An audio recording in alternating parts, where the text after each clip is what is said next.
Hello everybody, my name is Spectre. Welcome back to some Battlefield 4 footage where we're switching it up just a little bit in two different ways. That is the CZ with a red dot, which is not my go-to optic, simply because I haven't unlocked it, as I get a double kill with the CZ, shooting through that guy. And we're going to strap on the old Billy Badass, the M240b, the tap fire master. This is coming off some massive Star Wars Battlefront Beta play. I think I racked in 25 to 26 hours, something like that, where the gun mechanics basically don't exist. You can strafe, you can dance all day, hit fire all day, you can jump fire all day, same accuracy, unlike Battlefield 4. So before I jump back into Battlefield 4, it's about reminding myself to dance, but then stop strafing, and tap fire and burst fire, especially at medium and longer range, depending on what weapon I'm using, especially with the M240b, as I get the lucky hip fire Juan Bang with a guy rushing me from concrete there. So here you see some of the tap firing with the M240b, one of my all-time favorite LMGs in the Battlefield series. Now, if I start strafing and shooting at these ranges, I'm more than likely going to increase my time to kill, increase my exposure to the enemy team, and just get my head taken off, just like that. But I'm decreasing my time to kill, minimizing that as I'm tap firing, burst firing at the proper ranges, and not strafing. Remember, as you strafe around, if you're trying to do some Star Wars Battlefront type shooting, you're absolutely going to destroy your shot, especially with the higher rate of fire weapons that you do have to tap and burst fire. Even at these ranges, I'm stopping and popping. Did it get me killed? Probably not. That guy had a pretty good bead on me.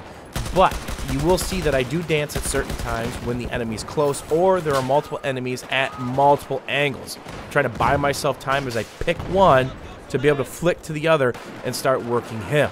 And then I might dance again throughout that kill, depending on my health situation or how blurry or how blood-stained my screen is. Those are several of the things that I kind of take into consideration when I start dancing. Or did I just see the glint of a sniper rifle pop up? Then I'm definitely going to dance, and might even throw a little crouch in there. Anything to throw off that chest or body shot, especially if I'm at higher health. If they leg me, it's going to be a lot less detrimental to me than if they hit me in the head or the chest because of the damage reduction there. So whenever I'm playing Rush or any game mode, it's about filling those lanes. What's the weak lane when you're playing lumpy guard and rush defense? It's the lane I'm in, this far right lane that's behind me. A lot of time the defenders forget about it, and we simply get flanked from the side. They establish on the double stack container that I'm looking at right now, and it's done. They can look into your spawn. They've got crossfire set up. Anybody goes onto the track on top, they're just going to get mowed. When half your team's sitting in the spawn screen, no one can really push because the odds are simply against you.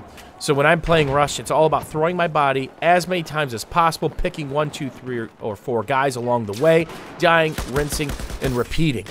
It's just simply a numbers game. It's a force thing. So multiple times when you see me playing Rush, whether it's on live stream or if it's a YouTube commentary as I'm getting airbursted from across the map, I'm just going to keep working that spot till I get it back, that power position. And this double stack is great cover until they start RPGing or noob tubing the walls out.